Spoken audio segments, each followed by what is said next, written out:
Hi, this is Dr. Go, and this is the fourth video in our 5-video series on double stops. This video is on fingered octaves and tenths.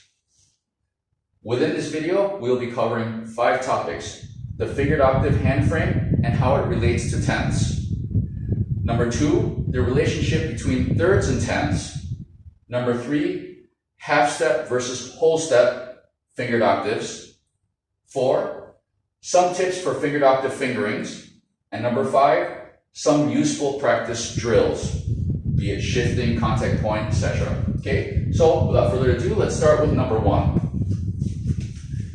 The fingered octave hand frame and how it relates to tenths. Now, a simple explanation, we had covered the regular octave hand frame in video number 2, okay, which is just, 4-1. Okay, but fingered octave is where instead of fourth and first finger, you're using first and third or second and fourth. So,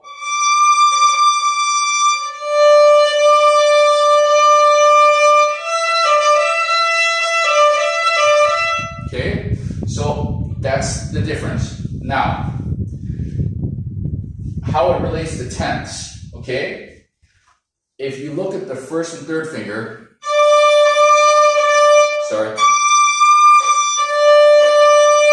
okay, so if you have this fingered octave, let's say in this case it's a D between first and third finger, if we just extend the pinky, open up the pinky here, and go to a minor third, a major third, then we have a tenth. And while we're on that topic, something important to realize, from a regular octave versus fingered octave, you can see how much the second knuckle here opened up for the fingered octave and the bass knuckle here relaxed and opened up too. Okay, that's very important to understand because that's how you differentiate between the two hand frames. Okay? Number 2, the relationship between thirds and tenths. So a lot of people, the first time they look at a tenth, they're like in disbelief that such an interval would exist. Okay, a third is basically, a tenth is basically a third with an octave lead. So for example, if we have GB, to play a tenth, we shoot this beat up an octave too. Okay, and we have the same G. There, you have your tenth. Okay, and you see, like we covered in the thirds video, sometimes a third will move, when they're going up in a scale, let's say the top voice might move a whole step, and the bottom voice would only move a half step, or vice versa. So you have to adjust your fingers a little bit, right? In the third, tenths are the same. You have to adjust the stretch depending on whether it's a major or minor tenth. Simple as that, okay? But once you understand thirds, it's so much easier to understand tenths. Yeah? Okay. Now we go to number 3, half step versus whole step fingered octaves. So when you have whole step, okay, especially for people beginning fingered octaves for the first time, okay, a lot of them have difficulty relaxing the fourth finger enough to stretch. So something that helps, okay, let's do this DE again. Okay, a lot of times they try to go to the E and then you get something like this. Okay, the fourth finger just can't stretch. So what I ask them to do, this helps a lot of students, is release the first finger. Okay, and from there, once you release the first finger, collapse the third finger. It's like a vibrato motion. Let's do this in first position so it's easier to see. Okay, release the first finger, collapse, and after you collapse, extend the fourth finger, sorry. So we're on E. Okay, see if they can hit like G sharp or A. Okay, and really stretch up there. Then drag the second finger down as much as possible and let the fourth finger just follow along. The third finger stays in place. That's your landmark, okay? So as you go up, the third finger remains the landmark. You're collapsing the knuckles, but you're not moving the fingertip, okay? And this collapse, by the way, yes, you can see where it's coming from on my arm, okay? I'm not doing anything with my wrist or anything. The whole arm is going. I keep the wrist as quiet as possible. Collapse. Now you can reach sharp. And a lot of students are surprised how far they can reach, as well as the fact that they can hit this in tune. Okay? As long as they stay relaxed, it's possible. Okay? Now, for the half step or the semitone, different altogether. Again, this is mostly for people with smaller fingers, less flexible fingers, smaller hands. Yeah, those of the violinists who have long fingers that are very flexible, very strong, a lot of them, I've seen them, they can naturally play, fingered octaves, no problem, be it half step, whole step, in any position, no problem. But for a lot of us with smaller hands, shorter fingers, these types of things help, okay? So for semitone, let's see B to C. To C natural, yeah? I have them lift the third finger and stretch the fourth finger way up. If you can hit it, the 10th, that's great. Okay? And then, without pressing too hard, put the second finger right next to the first finger. Because remember, B natural is C natural, right? So again, release the third finger, stretch up. You can see what happens to the hand. It really stretches up, yeah? Okay, the elbow is supporting this motion. And then put the second finger next to the first finger, yeah? There. And a lot of students are surprised they can hit that in tune, okay? Because initially, they'd be like, teacher, I just can't get it. I can't reach, okay? Lift. There it is, okay? So, these are things that have helped a lot of my students for fingered octaves. Now, this leads to number 4, some tips for fingered octave fingerings. Now, there are some juries and passages and such that require fingered octaves, okay? So, I encourage a fingering where if you have a whole tone, change the fingers as you go. For example, G major. G to A, whole tone, change the fingers. A to B, change the fingers.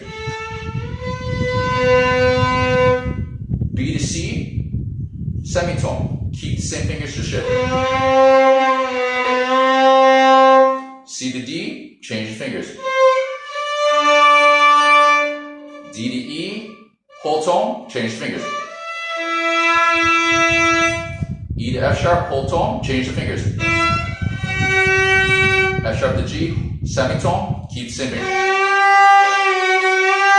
It's just a lot easier to maintain that hand frame in the semitone, okay, for that shift, and it's cleaner, especially when you have to try to do it at speed. Yeah. Now this does not work for everybody. None of these rules work for everybody. It just works for a lot of people, especially ones with smaller fingers, smaller hands, shorter fingers, or less flexible disposition in the hand. For example, those with arthritis and such, these tips and tricks tend to help them open up without forcing the muscles, forcing the tendons and the joints. Okay? Now, this is not a blanket statement saying that,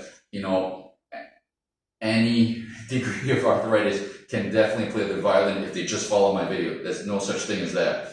It just helps. It's not a cure-all. Okay? Now, number 5, some useful practice drills. Shifting, contact, point, etc. Okay, so anytime you're doing tenths, you're moving between them, you're shifting. Okay? So, number 1 thing in shifting between tenths is take your time.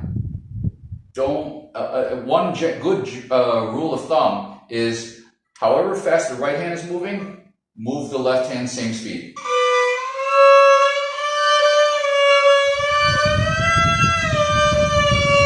Okay, so that prevents shifting too fast. Now I'm purposely letting you hear the shift, yeah, so that you can see the speed of the shift. Of course, you can release the bow, release the finger pressure, and hide the shift. Okay, now another thing, contact point. When people are practicing tenths and figured octaves for that, a lot of times they get so focused on the left hand, they forget about the right hand. And I'll see a lot of students, the bow will go all the way down here. It'll be a scratchy sound and it'll start making the intonation go false. For example, just this note. Okay? If I go down here and I put too much pressure, listen to it. Instead, it's a completely different note. So if it's even worse with double stop.